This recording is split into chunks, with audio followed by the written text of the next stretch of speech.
Hello everyone, welcome to the learning nest. मैं नेहा स्वागत करती हूँ अपने चैनल पर आपका।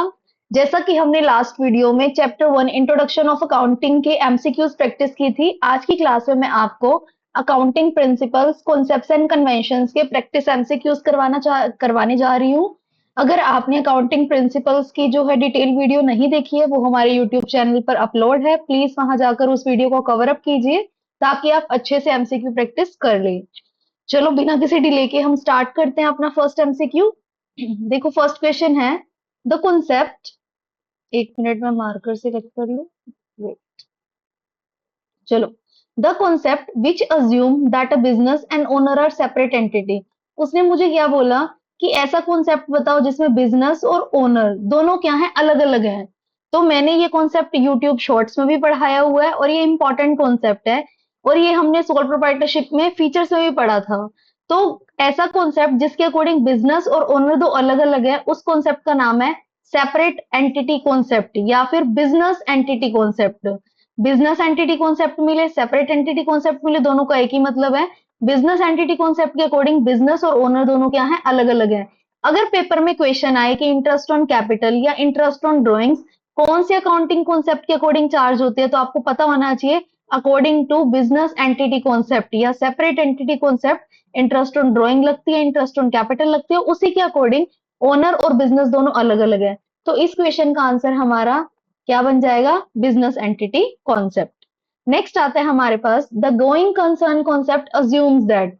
पहले हम इसको, मैं एक सेकंड में इसको रिवाइज करवाती हूँ। गोइंग कंसर्न कॉन्सेप्ट क्या होता है? गोइंग कंसर्न कॉन्सेप्ट ये मानता है कि जब हम बिजनेस स्टार्ट करते हैं ना, हम एक ऑप्टिमिस्टिक अप्रोच के साथ करते हैं कि business will continue for ever, कि बिजनेस चलेगा ही चलेगा। हम उसको एज सच ये नहीं है कि आज स्टार्ट करें तो कल परसों नरसों या 2 महीने या 2 साल बाद बंद कर देंगे। हम ये मानकर स्टार्ट करते हैं कि business will continue for ever, business अच्छे से चलेगा लंबे टाइम तक के लिए। तो अब ये पूछ रहा है कि गोइंग कंसर्न कॉन्सेप्ट क्या अज्यूम करता है? Business will close next year? नहीं, ऐसा तो कुछ भी नहीं है। Business will continue for a long time? Yes, ये हो सकता है कि बिजनेस क्या है, लंबे समय तक चलेगा। देखो, इसने यहाँ पर ईयर डिफाइन नहीं किया, ये बोला कि लॉन्ग टाइम, लॉन्ग पीरियड के लिए चलेगा, तो ये ठीक है। Business will earn profit every year, ये गलत है। बिजनेस हैज अनलिमिटेड कैश, ये भी गलत है। तो इसका करेक्ट आंसर क्या बन जाएगा? Option number B, business will continue for a long period. Next आता है हमारे पास which accounting concept assume recording only those transaction that can be expressed in money monetary term. ऐसा कॉन्सेप्ट बताओ जो ये मानकर चलता है कि ट्रांजेक्शन जिनको हम मॉनेटरी फॉर्म में मेजर कर सकते हैं सिर्फ उनको रिकॉर्ड करेंगे। तो चलते हैं। मैचिंग कॉन्सेप्ट तो एक्सपेंसेस और रेवेन्यू की बात करता है। Dual aspect concept accounting equation की बात करता है। मनी मेजरमेंट कॉन्सेप्ट यही बात करता है कि आप सिर्फ उन चीजों को कंसीडर करो जिनको आप मॉनेटरी फॉर्म्स में, मनी की वैल्यू की फॉर्म्स में मेजर कर सकते हो। तो हमारे इस क्वेश्चन का करेक्ट आंसर क्या बन जाएगा? Option number C, money measurement concept. Next question पर चलते हैं। According to cost concept asset should be recorded at. तो हमने ये पढ़ा भी था कि असेट्स को ना हम क्या करते हैं, जिस वैल्यू पर परचेज करते हैं उसी वैल्यू पर रिकॉर्ड करते हैं। तो ये कौन सा कॉन्सेप्ट बोलता है? हिस्टोरिकल कॉस्ट कॉन्सेप्ट बोलता है कि पास्ट में आपने एसेट्स को जिस वैल्यू पर बाय किया, आप उसमें से डेप्रिसिएशन माइनस करके ईयर बाय ईयर उसको उसी वैल्यू पर रिकॉर्ड करोगे। आपको कोई फर्क नहीं पड़ना चाहिए या नहीं पड़ता कि मार्केट में उस एसेट की क्या प्राइसिंग है। तो कौन सा कॉन्सेप्ट ऐसा बोलता है? हिस्टोरिकल कॉस्ट कॉन्सेप्ट ऐसा बोलता है। हिस्टोरिकल कॉस्ट कॉन्सेप्ट के अकॉर्डिंग एसेट्स को हम उस प्राइस पे रिकॉर्ड करते हैं जिस पर हमने पास्ट में उसको परचेज किया था। नेक्स्ट क्वेश्चन है हमारे पास the accounting equation is based on. अब अकाउंटिंग इक्वेशन का क्या फॉर्मूला होता है? Assets equals to capital plus liability, है ना? यही फॉर्मूला होता है, assets equals to capital plus liability, की दोनों तरफ जब भी कोई ट्रांजेक्शन होगी तो दोनों तरफ, दोनों एस्पेक्ट को अफेक्ट करेगी। वो कम से कम दो अकाउंट को तो वो अफेक्ट करती ही करती है। तो अकाउंटिंग इक्वेशन किस पर बेस्ड है? डुअल एस्पेक्ट पर बेस्ड है कि हर ट्रांजैक्शन कि क्या होंगे, दो अफेक्ट होंगे, और वो कम से कम दो अकाउंट को तो अफेक्ट करेगी ही करेगी।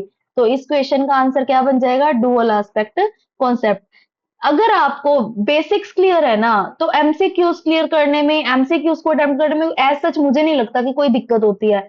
पहले आपकी कॉन्सेप्चुअल नॉलेज होनी चाहिए, फिर आपको एमसीक्यू प्रैक्टिस करनी चाहिए। कुछ बच्चे क्या करते हैं, यही गलती करते हैं, कुछ एस्पिरेंट्स की एमसीक्यूज तो लगा लेते हैं बट कॉन्सेप्चुअल बिल्डिंग नहीं करते। कॉन्सेप्ट बिल्डिंग पहले है, फिर एमसीक्यूज है। नेक्स्ट है हमारे पास revenue should be recognized when it is. वो कह रहे हैं कि रेवेन्यू को कब रिकॉग्नाइज करना चाहिए? जब क्या हो। तो मैंने आपको रिवेन्यू रिकॉग्निशन कॉन्सेप्ट बताया था, when the revenue is earned, जब वो अर्न कर लिया जाता है, बेशक वो रिसीव हो या ना रिसीव हो, डजेंट मैटर, फर्क नहीं पड़ता। जिस दिन आपने अर्न कर लिया, लेट्स टेक एन एग्जांपल, आपने ना कुछ सेल की गुड्स की मिस्टर ए को 50,000 रुपीज की 15th ऑफ मार्च को। मिस्टर ए ने बोला कि मैं ये पैसे ना 15th मई को पे करूंगा, तो आप बुक्स में एंट्री 15th मार्च को ही करोगे, मिस्टर ए टू सेल्स के नाम से, क्योंकि आपने अर्न तो कर लिया ना, अर्न हो गया, रिसीव नहीं हुआ। तो अर्न जब आप कर लेते हो, आप रेवेन्यू को तभी रिकॉर्ड कर देते हो। रिसीव इन कैश ये गलत है, ये कैश कॉन्सेप्ट बोलता है। Deposited in bank, approved in by owner, ये दोनों गलत है। रेवेन्यू तभी रिकॉग्नाइज हो जाता है जब वो अर्न कर लिया जाता है। नेक्स्ट है, which accounting concept state that expenses should be matched with the revenue. Keyword यहीं से पता चल रहा है, देखो कि एक्सपेंसेस को किससे मैच करके चलना चाहिए, रेवेन्यू से, कि जिस इनकम को कमाने के लिए आपने जो खर्चे किया ना, उसको उसी से ही राइट ऑफ करना चाहिए, ना कि बाद में किसी और रेवेन्यू से। तो ये क्या बोलता है, मैचिंग कॉन्सेप्ट बोलता है कि जो भी एक्सपेंसेस हो रहे हैं, उसको उसी के प्रॉपर रेवेन्यू से क्या कर कर चलना चाहिए, मैच कर कर चलना चाहिए। तो इसका आंसर क्या बन जाएगा, option number B, matching concept. Next आता है, outstanding salary is recorded because of. वो कह रहा है आउटस्टैंडिंग सैलरी हम कौन से कॉन्सेप्ट के अकॉर्डिंग रिकॉर्ड करते हैं। मैं आगे इस टॉपिक पर डिटेल वीडियो बनाऊंगी भी, आज बता देती हूँ। हमारे अकाउंटिंग के दो कॉन्सेप्ट होते हैं, एक होता है कैश कॉन्सेप्ट और एक होता है एक्यूरल कॉन्सेप्ट। कैश कॉन्सेप्ट क्या कहता है कि सिर्फ उन ट्रांजेक्शन को रिकॉर्ड करेंगे जो कैश में होती है, चाहे कैश बाइंग हो चाहे कैश सेलिंग हो। बट एक्यूरल कॉन्सेप्ट क्या कहकर चलता है कि हम कैश के साथ साथ ना क्रेडिट ट्रांजेक्शन को भी रिकॉर्ड करते हैं। तो हमारी जो मेनली 4 एडजस्टमेंट्स है ना, प्रीपेड, आउटस्टैंडिंग, अर्नड और अक्रूड, ये सब किसके अकॉर्डिंग कंसीडर की जाती है, ये एक्यूरल कॉन्सेप्ट के अकॉर्डिंग कंसीडर की जाती है। और अगर हमसे कोई पूछे कि हमारी बुक्स को बनाते हुए हम कौन से कॉन्सेप्ट को फॉलो करते हैं, हम एक्यूरल कॉन्सेप्ट को ही क्या करते हैं, फॉलो करते हैं। कुछ प्रोफेशन है, जैसे डॉक्टर हो गया, लॉयर लॉयर हो गया, टीचर हो गया, ये कैश बेसिस को कंसीडर कर सकते हैं, बट एक्यूरल कॉन्सेप्ट बिजनेसेस में, कंपनीज में फॉलो किया जाता है। हम outstanding salary, prepaid, accrued, income earn in advance, इन चारों को एक्यूरल कॉन्सेप्ट के अकॉर्डिंग क्या करते हैं, कंसीडर करते हैं। नेक्स्ट आता है हमारे पास, depreciation is charge mainly to satisfy which accounting concept. कह रहे कि डेप्रिसिएशन चार्ज किया जाता है कौन से कॉन्सेप्ट को सेटिस्फाई करने के लिए। अब देखो डेप्रिसिएशन है क्या, हम ना कॉस्ट जो एसेट आती है, एसेट को ना नंबर ऑफ टाइम पीरियड में डिवाइड कर देते हैं, एक एक्सपेक्टेड लाइफ बना लेते हैं कि एसेट खरीदी, लेट सपोज 10 साल तक हमें क्या देगी, एक मतलब वैल्यू देगी। तो हम ना अपॉन 10 करके ना डेप्रिसिएबल वैल्यू निकाल लेते हैं और उसको हर साल माइनस करते हैं। तो माइनस किस में से करते हैं, उसी मशीनरी में से करते हैं ना, या उस एसेट में से ही करते हैं जिस पर डेप्रिसिएशन लग रहा है। तो ये किसके अकॉर्डिंग चार्ज होता है, सॉरी, ये हमारा चार्ज होता है मैचिंग कॉन्सेप्ट के अकॉर्डिंग। किसके अकॉर्डिंग चार्ज होता है, मैचिंग कॉन्सेप्ट के अकॉर्डिंग। नेक्स्ट क्वेश्चन आता है हमारा, रेंट रिसीव्ड इन एडवांस। अब रेंट रिसीव्ड इन एडवांस, कोई ऐसी इनकम जो आपको एडवांस में मिल रही है, पर आपने अभी उसके लिए जो आपको लेबर देना था, हार्डवर्क देना था या कुछ काम करना था, वो नहीं किया। तो उसको हम क्या बोलते हैं, याद रखोगे, इनकम रिसीव्ड इन एडवांस, उसको हम बोलते हैं लाइबिलिटी। वो हमारी क्या होती है, करंट लाइबिलिटी। तो यहाँ पर ऑप्शन क्या ठीक आ जाएगा, करंट लाइबिलिटी। नेक्स्ट आता है, which accounting convention ensures that same accounting methods are followed year by year. कि कौन सी अकाउंटिंग कन्वेंशन है जो ये बोलते हैं कि हर साल आपको ना सेम मेथड रखना है। तो हमारे पास एक कंजर्वेटिज्म होती है, कंजर्वेटिज्म या प्रूडेंस क्या होती है कि फ्यूचर के लॉसेस को तो कंसीडर करना है, बट फ्यूचर के एक्सपेक्टेड प्रॉफिट्स को कंसीडर नहीं करना। फुल डिस्क्लोजर क्या बोलते हैं कि आपको हर चीज डिस्क्लोज करनी है बिजनेस से रिलेटेड। कंसिस्टेंसी क्या बोलते हैं कि आपको ईयर बाय ईयर ना methods, rules, technique same follow करने हैं, ताकि आप इंटर और इंट्रा कंपैरिजन कर सको। तो हमारी कौन सी अकाउंटिंग कन्वेंशन है जो ये बोलती है, उसका आंसर आ जाएगा हमारा consistency, option number C. Next question है हमारे पास, the principle anticipate no profit but provide for all possible losses. कि आप ना फ्यूचर में जो प्रॉफिट्स हो रहे हैं, जो प्रिडिक्टेड है, हो सकते हैं, आप उनके लिए कुछ नहीं करते, उनको इग्नोर करते हो, जब रिसीव होंगे तभी एंटरटेन करोगे। बट अगर आपको लग रहा है कि फ्यूचर में मुझे लॉस हो सकता है, पॉसिबिलिटी है, प्रोबेबिलिटी है, तो आप क्या करते हो, उसके लिए पहले से प्रोविजंस बना लेते हो। जैसे provision for bad and doubtful debts, credit sale की provision for bad and doubtful debts बना दिया, मशीनरी आई प्रोविजन फॉर डेप्रिसिएशन बना लिया। तो आप क्या करते हो, उन लॉसेस के लिए करते हो। तो इसको हम बोलते हैं कन्वेंशन ऑफ कंजर्वेटिज्म या प्रूडेंस प्रिंसिपल। इन दोनों नाम से पेपर में आता है और मोस्ट इंपॉर्टेंट टॉपिक है। कन्वेंशन ऑफ कंजर्वेटिज्म और प्रूडेंस प्रिंसिपल। यही इसका क्या बन जाएगा, option number B correct answer. Next question आता है हमारे पास, which convention states that only important information should be disclose separately. कि आपको ना बुक्स में क्या करना है, सिर्फ इंपॉर्टेंट इंफॉर्मेशन दिखानी है। देखो यहाँ पर ना दो कन्वेंशन है, दोनों एक दूसरे का थोड़ा सा कॉन्ट्राडिक्ट हो जाता है। एक है फुल डिस्क्लोजर। फुल डिस्क्लोजर तो बोलता है each and every aspect you have to disclose in your books of accounts, कि आपको हर एक चीज दिखानी है बुक्स में। नो मैटर, जैसे वहां पर मैंने आपको कंटिजेंट का पॉइंट बताया था, कंटिजेंट लाइबिलिटी का। आपको कंटिजेंट क्या है कि फ्यूचर में पॉसिबिलिटी है, हो भी सकती है नहीं भी हो सकती, तो आप उसको क्या कर सकते हो, फुट नोट में दिखा सकते हो, नोट्स टू अकाउंट से। बट आपको डिस्क्लोज हर चीज करनी है। यही इसी का मतलब थोड़ा सा कॉन्ट्राडिक्शन में बोलता है मेटीरियलिटी कॉन्सेप्ट, कि आपको ना सिर्फ वही चीज दिखा रहे हैं जो बिजनेस के लिए इंपॉर्टेंट है। मेटीरियल थिंग्स, मेटीरियल का मतलब यहाँ पर रॉ मटेरियल से नहीं लिया गया, मेटीरियल मतलब इंपॉर्टेंट, जो सिग्निफिकेंट है बिजनेस के लिए। तो ये इंपॉर्टेंट इंफॉर्मेशन को कौन दिखाने को बोलता है, मेटीरियलिटी कॉन्सेप्ट। आंसर बन जाएगा answer number C, materiality concept. Next है हमारे पास, which accounting convention require all significant information to be disclose. अब देखो यहाँ पे क्या बोला उसने, ऑल, कि हर इंपॉर्टेंट इंफॉर्मेशन दिखा दो, हर दिखा दो। वहां पर उसने बोला था only material information to be disclose, तो ऑल किसको बोलते हैं, फुल डिस्क्लोजर, की हर चीज दिखा दो। नेक्स्ट आता है हमारे पास, outstanding rent at the end of the year is treated as an. कह रहा है आउटस्टैंडिंग रेंट है, एट द एंड इसको क्या ट्रीट किया जाता है। इस क्वेश्चन को भी मैं स्किप करती हूँ, ये टर्म्स मैं आगे पढ़ाऊंगी, पता नहीं कैसे ये गलती से मुझसे पीडीएफ में अटैच हो गया। ये मैं ये टर्म्स ना आगे पढ़ाऊंगी, तभी वहीं पर करवाऊंगी डिटेल में इसको। नेक्स्ट आता है, purchase of machinery on credits affect. ये भी क्वेश्चन आगे के पीडीएफ से कॉपी हो गया मुझसे, इस क्वेश्चन पर करते हैं। Historical cost concept records asset set. अभी अभी हमने किया भी था। हिस्टोरिकल कॉस्ट कॉन्सेप्ट क्या करता है, रिकॉर्ड करता है एसेट्स को जिस पर आपने खरीदा था। लेट सपोज मैंने कोई एसेट 2010 में खरीदी, नाउ आई एम इन 2026, तो 2010 में मैंने उसको परचेज किया, तो जिस पर परचेज किया था ना 2010 में, उसी पर रिकॉर्ड करना है। तो मार्केट प्राइस नहीं, सेलिंग प्राइस और फेयर वैल्यू की तो बात ही नहीं है। किस पर रिकॉर्ड करते हो आप हिस्टोरिकल कॉस्ट कॉन्सेप्ट में, ओरिजिनल परचेज प्राइस, जो उसको खरीदने के लिए आपने पे किया था उसी पर रिकॉर्ड करते हो। नेक्स्ट क्वेश्चन आता है, the concept that divide the life of business. आप क्या करते हो बिजनेस की लाइफ को इनटू अकाउंटिंग पीरियड। अब देखो हमें नहीं पता गोइंग कंसर्न कॉन्सेप्ट क्या अज्यूम कर चलता है कि बिजनेस लंबे टाइम तक चलेगा, वी डोंट नो, हमें आइडिया नहीं है। तो क्या हम मतलब अगर हम लंबे टाइम तक चलेगा तो हम पता कैसे करें कि बिजनेस प्रॉफिट में है, लॉस में है, एसेट्स कितने हैं, लाइबिलिटी कितनी है, कैपिटल कितनी है। तो इसीलिए ना डिसाइड किया गया कि अकाउंटिंग पीरियड होना चाहिए, which starts from 1 April until up to 31 March it will work. कि 1 अप्रैल से 31 मार्च तक का क्या होगा, अकाउंटिंग पीरियड होगा। तो कौन सा ऐसा कॉन्सेप्ट है जिसने जो अनफोर्सिन लाइफ है बिजनेस की, उसको छोटे छोटे हिस्सों में यानी कि एक साल में डिवाइड कर दिया। उस कॉन्सेप्ट का नाम है अकाउंटिंग पीरियड कॉन्सेप्ट। क्या नाम है उस कॉन्सेप्ट का, अकाउंटिंग पीरियड कॉन्सेप्ट। देखो यहाँ पर ना आपको कॉन्सेप्ट्स की स्टेटमेंट्स है, अगर आपने कॉन्सेप्ट्स को अच्छे से समझा है तो क्वेश्चन बहुत इजी है। नेक्स्ट क्वेश्चन है, internally generated goodwill is generally not recorded in books. अब देखो इंटरनली जनरेटेड गुडविल, गुडविल जब मैं आपको डिटेल पढ़ाऊंगी, क्लास 12 का चैप्टर है, तो वहां बताऊंगी गुडविल दो टाइप्स में होती है, एक होती है सेल्फ जनरेटेड गुडविल और एक होती है purchase goodwill. Self generated goodwill मतलब जो आपने अपने ब्रांड वैल्यू के थ्रू कमाई है, आपने कस्टमर का विश्वास जीतकर, अच्छे प्रोडक्ट्स डिलीवर कर फेयर प्राइस लेकर, क्वालिटी गुड्स देकर, जो खुद से बनाई है, that is internally generated goodwill. और एक होती है परचेज गुडविल जिसके लिए तुम्हें पैसे देने पड़ रहे हैं। अब इंटरनली जनरेटेड गुडविल के लिए क्या हमने कुछ पैसा दिया, उसने बोला हम इंटरनली जनरेटेड गुडविल को रिकॉर्ड नहीं करते बुक्स में। क्यों नहीं करते, क्योंकि पैसे में मेजर नहीं हो सकती। क्यों नहीं करते, क्योंकि पैसे में मेजर नहीं हो सकती। और पैसे में मेजरमेंट की बात कौन सा कॉन्सेप्ट करता है, मनी मेजरमेंट कॉन्सेप्ट इसकी बात करता है।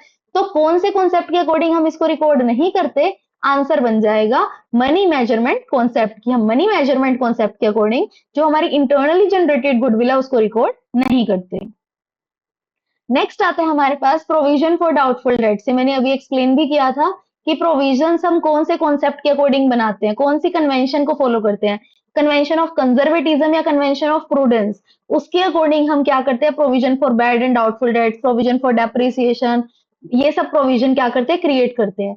तो प्रोविजन फॉर डाउटफुल डेट्स किसके अकॉर्डिंग बनता है, कंजर्वेटिज्म, या फिर इसका दूसरा नाम है कौन सा प्रिंसिपल, प्रूडेंस प्रिंसिपल, नाम याद रखोगे, कंजर्वेटिज्म या prudence principle. Anticipated all probable future losses but ignore all the probable incomes.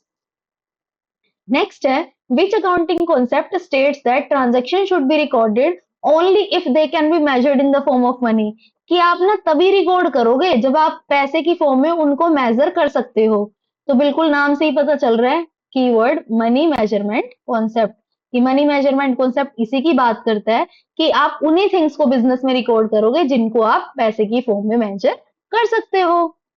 Next आते हैं हमारे पास charging depreciation every year support.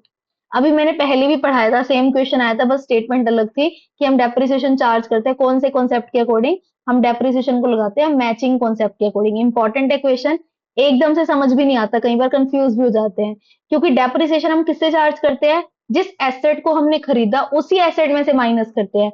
और मैंने आपको बताया था जो भी एक्सपेंसेस है कंसर्न रेवेन्यू से ही कंसीडर किए जाते हैं। तो मैचिंग कॉन्सेप्ट क्या बन जाएगा इसका करेक्ट आंसर। नेक्स्ट है, business transactions are recorded from whose view point. कि जब हम बिजनेस में ट्रांजेक्शन रिकॉर्ड करें, देखो दो ही पार्टी है, या तो ओनर है या बिजनेस है। इन दो के अलावा बाकी सब ऑप्शंस तो वैसे ही निग्लेक्ट हो गए, बाकी सब ऑप्शन तो वैसे ही डिलीट हो गए। दो ऑप्शन बचे, या ओनर या बिजनेस। अब जो हम बिजनेस में ट्रांजेक्शन रिकॉर्ड करते हैं, बिजनेस की बात चल रही है, तो किसका व्यू पॉइंट होगा, बिजनेस का व्यू पॉइंट होगा। तो आंसर क्या बन जाएगा, बिजनेस। नेक्स्ट क्वेश्चन है हमारे पास, which accounting convention improve comparability of financial statement. आप किसके अकॉर्डिंग कंपेरेबिलिटी कर सकते हो। अब देखो हम ना कंपैरिजन तब कर पाएंगे जब हमने ईयर बाय ईयर ना सेम मेथड्स को, सेम रूल्स को, सेम टेक्निक्स को फॉलो किया होगा। लेट सपोज मैं 2025 में डेप्रिसिएशन लगा रही हूँ स्ट्रेट लाइन से, 2026 में लगा रही हूँ रिटर्न डाउन वैल्यू मेथड से, 2024 में लगा रही थी एन्युटी मेथड से। तो क्या मैं इन तीनों रिजल्ट्स को आपस में कंपेयर कर सकती हूँ, नहीं कर सकती, क्योंकि बेस डिफरेंट हो गया ना, मेथड डिफरेंट हो गया। तो हम कंपेयर तभी कर पाएंगे जब हम कंसिस्टेंट होंगे, जब हम year by year same techniques को, सेम प्रिंसिपल्स को फॉलो कर रहे होंगे, तभी हम कंपैरिजन उनका अच्छे से कर सकते हैं। तो यहाँ पर हमारे ऑप्शन गिवन है, चारों ऑप्शन में से कंसिस्टेंसी कन्वेंशन आपका क्या बन जाएगा, इसको ऑप्शन का करेक्ट आंसर। नेक्स्ट क्वेश्चन है, assets are normally shown in the balance sheet. Assets को हम किस पर दिखाते हैं, हिस्टोरिकल कॉस्ट पे। जिस पर आपने खरीदा ना, हम उसी पर ही रिकॉर्ड करते हैं। बल्कि इसका एक कॉन्ट्राडिक्टरी टॉपिक, अगर मैं इसकी एक्सेप्शन की बात करूं, इन्फ्लेशन अकाउंटिंग करके एक टॉपिक आया है। इन्फ्लेशन अकाउंटिंग यही बोलता है कि आप एसेट्स को ना मार्केट वैल्यू पर दिखाओ, आप इन्फ्लेशन को कंसीडर करो, जो प्राइस लेवल चेंजेस हो रहे हैं ना उनको कंसीडर करो। पर हम एसेट्स को कौन से प्रिंसिपल को फॉलो करते हुए दिखाते हैं, हिस्टोरिकल कॉस्ट कॉन्सेप्ट के अकॉर्डिंग। कि जब हमने जिस प्राइस पर खरीदी थी, हम उसी पर उसको क्या करेंगे, रिकॉर्ड करेंगे। नेक्स्ट क्वेश्चन है हमारे पास, double entry book keeping is based on. अब डबल एंट्री का क्या मतलब है कि हर ट्रांजेक्शन के ना दो एस्पेक्ट होंगे, एक डेबिट होगा और एक क्रेडिट होगा। तो यहीं से पता चल रहा है dual aspect concept. Dual aspect concept भी तो यही बोलता है कि हर ट्रांजेक्शन कम से कम दो अकाउंट को तो अफेक्ट करेगी ही करेगी। जैसे फॉर एग्जाम्पल आपने मशीनरी खरीदी, तो क्या हुआ, दो एस्पेक्ट हुए, मशीनरी आ गई बिजनेस में और पैसा चला गया बिजनेस से। तो दो एस्पेक्ट हुए ना, that is double entry system. Entry क्या बनेगी, purchase account debit to machinery, sorry machinery account debit to cash account. पर ये है क्या, डुअल एस्पेक्ट कॉन्सेप्ट है कि आपकी एक ट्रांजेक्शन कम से कम दो अकाउंट को तो क्या करेगी, अफेक्ट करेगी। तो डबल एंट्री सिस्टम में ना हम डुअल एस्पेक्ट कॉन्सेप्ट को क्या करते हैं, फॉलो करते हैं। नेक्स्ट क्वेश्चन है, expected losses should be recorded immediately because of. बहुत बार बता दिया मैंने कि एक्सपेक्टेड फ्यूचर लॉसेस को आपने रिकॉर्ड करना है साथ के साथ। कौन सी कन्वेंशन या प्रिंसिपल के अकॉर्डिंग, कन्वेंशन ऑफ कंजर्वेटिज्म या कन्वेंशन ऑफ प्रूडेंस। तो आप देखो कंजर्वेटिज्म या प्रूडेंस कहाँ मिल रहा है, ये पड़ा हुआ ऑप्शन नंबर बी में। तो इसका आंसर हो जाएगा कंजर्वेटिज्म या प्रूडेंस प्रिंसिपल। नेक्स्ट क्वेश्चन है, which convention ensure uniform accounting practices. मतलब सेम अकाउंटिंग प्रैक्टिसेस हो रही है, बार बार आप सेम चीजें यूज कर रहे हो। तो वो किसमें होती है, कंसिस्टेंसी में। किसमें, कंसिस्टेंसी में। आप कंसिस्टेंट हो, सेम चीजें बार बार यूज कर रहे हो। नेक्स्ट क्वेश्चन है, ignoring insignificant accounting items is allowed in. अब आप सिर्फ सिग्निफिकेंट को ले रहे हो और इनसिग्निफिकेंट को इग्नोर कर रहे हो। तो मेटीरियलिटी कन्वेंशन इसी की ही तो बात कर रही थी कि आप मेटीरियल थिंग्स को तो लो और इममेटीरियल को इग्नोर कर दो। अगर वो बोलता considering all significant transaction, all, all में आता full disclosure, only significant and remove all insignificant, तो होगा हमारा मेटीरियलिटी कन्वेंशन। नेक्स्ट क्वेश्चन आता है हमारा, the assumption that a business will continue operating in the forcible future, कि लंबे टाइम तक चलेगा बिजनेस। कौन सा प्रिंसिपल बोलता है, कौन सा कॉन्सेप्ट बोलता है? गोइंग कंसर्न कॉन्सेप्ट, कि बिजनेस क्या चलेगा, लंबे टाइम तक चलेगा ऐसे ही। नेक्स्ट क्वेश्चन है, which of the following is an accounting convention? चार अकाउंटिंग कन्वेंशन होती है हमारी। पहली होती है कन्वेंशन ऑफ कंजर्वेटिज्म, दूसरी होती है कन्वेंशन ऑफ फुल डिस्क्लोजर, तीसरी होती है मेटीरियलिटी कन्वेंशन, और चौथी होती है, बताओ? पहली convention of conservatism, full disclosure, materiality and convention of consistency. चारों के नाम आपको याद होने चाहिए। उसने पूछा which of the following is accounting convention, convention बता दो। बिजनेस एंटिटी ये कॉन्सेप्ट या प्रिंसिपल है, ये कन्वेंशन नहीं है। गोइंग कंसर्न कॉन्सेप्ट या प्रिंसिपल है, कन्वेंशन नहीं है। फुल डिस्क्लोजर कन्वेंशन है, यस ये हमारी क्या है, कन्वेंशन है। फुल डिस्क्लोजर क्या है, कन्वेंशन। मैंने अपनी वाईटी चैनल पर जो है शॉर्ट्स भी अपलोड किया हुआ है कि अकाउंटिंग कॉन्सेप्ट और कन्वेंशन में क्या डिफरेंस है, या फिर आप पूरी वीडियो भी देख सकते हो, मैंने वहां भी डिफरेंस को डिटेल में समझाया हुआ है कि कॉन्सेप्ट क्या होते हैं, क्या करते हैं, और कन्वेंशन क्या होती है और कैसे गाइड करती है। तो आंसर बन जाएगा फुल डिस्क्लोजर कन्वेंशन। अब कुछ ऐसे क्वेश्चन हम डिस्कस करते हैं जिसमें असर्शन एंड रीजनिंग है।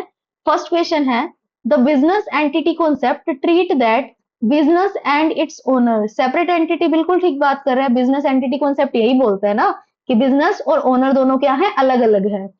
Personal transaction of owner are not recorded in business books of accounts, ये भी बिल्कुल ठीक है कि क्योंकि बिजनेस एंटिटी कॉन्सेप्ट के अकॉर्डिंग बिजनेस और ओनर अलग अलग है। अब जो ओनर की पर्सनल ट्रांजेक्शन होगी ना, इसी कॉन्सेप्ट के अकॉर्डिंग वो बिजनेस का पार्ट नहीं है, तो दोनों ही ठीक है। और जो रीजन है वो ए की बिल्कुल करेक्ट एक्सप्लेनेशन है, तो ए इसका बिल्कुल करेक्ट आंसर बन जाएगा। Both assertion and reason are true and R is the correct explanation of A. I hope समझ आया होगा। नेक्स्ट क्वेश्चन है, assets are generally recorded at historical cost, बिल्कुल सही बात है कि एसेट्स को हम किस पर रिकॉर्ड करते हैं, परचेजिंग प्राइस, जो आपने उसको खरीदते टाइम पर पे किया था उसी पर रिकॉर्ड करते हैं, उसी को हम हिस्टोरिकल कॉस्ट कॉन्सेप्ट भी बोलते हैं। The cost concept require assets to be recorded at the amount paid to acquire them, बिल्कुल ठीक है। ये प्रिंसिपल ये बोलता है कि जो आपने उनको एक्वायर करते हुए पैसे दिए थे, कॉस्ट की दी थी, वही उसकी क्या है, वैल्यू है। तो both A and R true and R is the correct explanation of A, यही हमारा क्या बन जाएगा, करेक्ट आंसर। नेक्स्ट क्वेश्चन है, revenue is recognize when it is earn, बिल्कुल ठीक है कि रेवेन्यू रिकॉग्निशन प्रिंसिपल यही बोलता है ना, रेवेन्यू को तभी रिकॉग्नाइज कर लो जब ये कमाया हो हमने।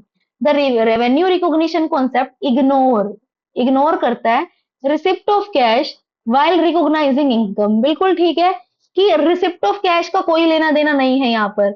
जैसे ही आपने अर्न कर लिया ना, आप ट्रांजेक्शन में एंटर हो गए, साथ ही साथ आप रेवेन्यू को कंसीडर करना स्टार्ट कर दोगे अपनी बुक्स में, सेल मान लोगे। हाँ वो अलग बात है, वो क्रेडिट सेल अज्यूम की जाएगी, बट सेल जरूर मान ली जाएगी। तो रेवेन्यू रिकॉग्निशन कॉन्सेप्ट ना कैश प्रिंसिपल पे काम नहीं करता, एक्यूरल प्रिंसिपल पर काम करता है। तो ये पूछ रहा है कि ये कैश कॉन्सेप्ट को इग्नोर करता है और रिकॉग्नाइजिंग ऑफ इनकम को कंसीडर करता है, तो बिल्कुल ठीक है, दोनों ही ऑप्शन ठीक है और आर क्या है, करेक्ट एक्सप्लेनेशन है ए की। नेक्स्ट क्वेश्चन है, expected losses are recognised in accounting, बिल्कुल ठीक है, according to convention of prudence या कंजर्वेटिज्म आप एक्सपेक्टेड लॉसेस को कंसीडर करते हो। Conservatism convention follow the principle of anticipated no profit but provide for all possible losses, बिल्कुल ठीक है, दोनों ही बिल्कुल ठीक है और आर क्या है, ए की correct explanation. Convention of conservatism तो वैसे भी बहुत इंपॉर्टेंट है पेपर के लिए। नेक्स्ट है, financial statement becomes more comparable when same accounting methods are followed year by year, बिल्कुल ठीक। कंसिस्टेंसी कन्वेंशन हमारी यही बोलती है कि आप ईयर बाय ईयर अगर सेम मेथड को फॉलो करोगे, you can compare easily your results with itself and with other businesses, you can easily compare. The consistency convention require, तो सही बात कर रहा है कि कंसिस्टेंसी कन्वेंशन ने ही तो बोला था यूनिफॉर्म पॉलिसीज होनी चाहिए ताकि आप क्या कर सको, कंपैरिजन कर सको। तो दोनों ही स्टेटमेंट्स बिल्कुल करेक्ट है, both A and R true and R is the correct explanation of A, बिल्कुल ठीक है दोनों स्टेटमेंट्स। नेक्स्ट क्वेश्चन है हमारे सामने, every business transaction has to aspect, बिल्कुल ठीक है, एक डेबिट होता है और एक क्रेडिट होता है, दो एस्पेक्ट तो होते ही है ना। The dual aspect concept form the basis of double entry system, बिल्कुल ठीक है, हमने एमसीक्यू में भी पढ़ा है पीछे अभी ये क्वेश्चन, दोनों बिल्कुल ठीक है और आर क्या है, करेक्ट एक्सप्लेनेशन है ए की। नेक्स्ट क्वेश्चन है, employ honesty is recorded in the books of accounts. नहीं, नहीं कर सकते। कौन से कॉन्सेप्ट के अकॉर्डिंग नहीं कर सकते? मनी मेजरमेंट कॉन्सेप्ट के अकॉर्डिंग नहीं कर सकते, कि सिर्फ उन चीजों को रिकॉर्ड करोगे जिनको मनी की फॉर्म में मेजर किया जा सकता है। नेक्स्ट बोलता था money measurement concept record only those transaction then can be express in monetary terms. बिल्कुल ठीक है। तो ए क्या है? फॉल्स है। बी क्या है? करेक्ट है। सी ऑप्शन हमारा क्या बन जाएगा? करेक्ट आंसर, कि ए फॉल्स है और आर करेक्ट है। नेक्स्ट क्वेश्चन है, accounting period concept helps determine periodic profit और लॉस। की जो अकाउंटिंग पीरियड कॉन्सेप्ट है, आप एक प्रॉपर एक टाइम पीरियड का प्रॉफिट और लॉस डिटरमिन कर सकते हो। बिल्कुल ठीक है। तभी तो अकाउंटिंग पीरियड कॉन्सेप्ट डिराइव हुआ था, कि आपको पता है कि बिजनेस लंबे टाइम तक चलेगा, तो आपको पता कैसे चलेगा कि बिजनेस प्रॉफिट में है, लॉस में है, क्या एसेट्स है, क्या लाइबिलिटी है। इसीलिए अकाउंटिंग पीरियड कॉन्सेप्ट आया कि एक टाइम पीरियड होना चाहिए जिसके एंड इंटरवल पर आप पता कर सको, आर यू इन प्रॉफिट्स और इन लॉस, तो पता चल सके। The life of business is divided into artificial accounting period. वो कह रहे हैं कि जो लाइफ है बिजनेस की, वो अनफोर्सिन, मतलब आर्टिफिशियल अकाउंटिंग पीरियड का मतलब आपको नहीं पता कि एग्जैक्ट कितने अकाउंटिंग पीरियड है। क्या आप बता सकते हो? आपको नहीं पता। तो both A and R true. R is the correct explanation of A. Next question है, the going concern concept assume business will continue its operation for an forcible future. बिल्कुल ठीक है, कि बिजनेस लंबे टाइम तक चलेगा। Under this concept assets are generally recorded at book value rather than market value. ये भी बिल्कुल ठीक है।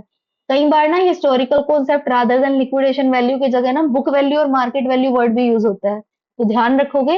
ये दोनों ही चीजें बिल्कुल ठीक है, असर्शन भी, रीजनिंग भी। और रीजन क्या है? करेक्ट एक्सप्लेनेशन है ए की। नेक्स्ट है, materiality convention require all the accounting information should be disclosed in detail. All नहीं, मटेरियल कन्वेंशन तो ये बोलती है उनको रिकॉर्ड करो जो मटेरियल है, ऑल की बात नहीं करती, सिर्फ सिग्निफिकेंट और मटेरियल की बात करती है। गलत है ये। नेक्स्ट है, only information that is significant enough to influence the decision of user should receive special attention. बिल्कुल ठीक, कि उन चीजों को स्पेशल अटेंशन दो, उनको कैटर करो जिनका इन्फ्लुएंस पड़ रहा है, जो इंपॉर्टेंट है। तो आर तो बिल्कुल ठीक है, बट ए गलत है, असर्शन रॉन्ग है और रीजनिंग ठीक है। सी इसका क्या बन जाएगा? Correct option. Thank you so much.